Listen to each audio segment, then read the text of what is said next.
I don't know if you remember last year, we had a long conversation at the brunch after this last time. I don't know if you remember. We sat down and you just schooled me on history, so I appreciate that. You gave me a hat too. I don't know if you recall, but it's good to see. It's global now. Yes, no, I'm so Is global. absolutely.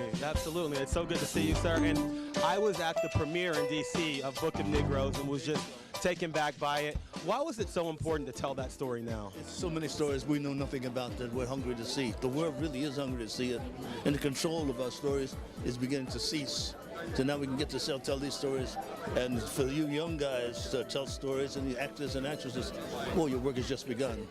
And I commend you. I went to one of the high schools where they actually premiered, and it really is an educational source for many young people who don't have knowledge of those years. I think it's really important. Dunbar High School went crazy. Yes, I was at Dunbar. And they didn't want us to leave, so I promised to come back. Oh, good. And you've done so much in your career. What's next for you, sir? Well, I signed with Lisa Leslie, so we're going to remake a thing that Frank Capra did because of the spiritual situation after the Depression that Frank Capra did, called Meet John Doe. And now the spiritual charisma, what you want to call it, of the United States is getting to that troubled time now.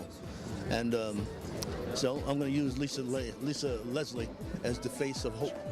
Well, I love that. A major movie. What do you think are the core issues as an organization the NAACP needs to address? Well, they're stepping up. We're all stepping up, because we have the internet, we have social media and stuff, and everybody knows everything now. So it's silly for us to be racist. My foundation is called E-Racism, and that's trying to plant a seed into our young people. There's something bigger, a bigger picture. The lessons came from me, from Dr. King and Nelson Mandela, to carry on the thing that we really are already in the promised land, but nobody taught us how to act.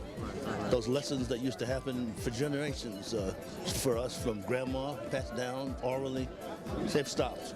So now it's time to pick them back up and pass the baton on to you young folks to carry that message. We are already free, and there are certain elements of responsibility. So I want to change it from African American to American African. No, I love it. There's responsibility there. And one more question. You mentioned the power of just influence and giving back and mentorship. What does mentorship mean to you? Well, mentorship means passing on the positives from one generation to the next and taking the negatives and throwing them in the garbage so that the generation and mankind gets better with each generation. So there's certain negatives that we don't want to pass on to the young. Just now on television and our behavior, we have to make sure that doesn't get passed on to the young. Only the good things, and we refine with each generation forever. You're such an inspiration to so many, and just continued success. Thank you, and have a great evening. See you.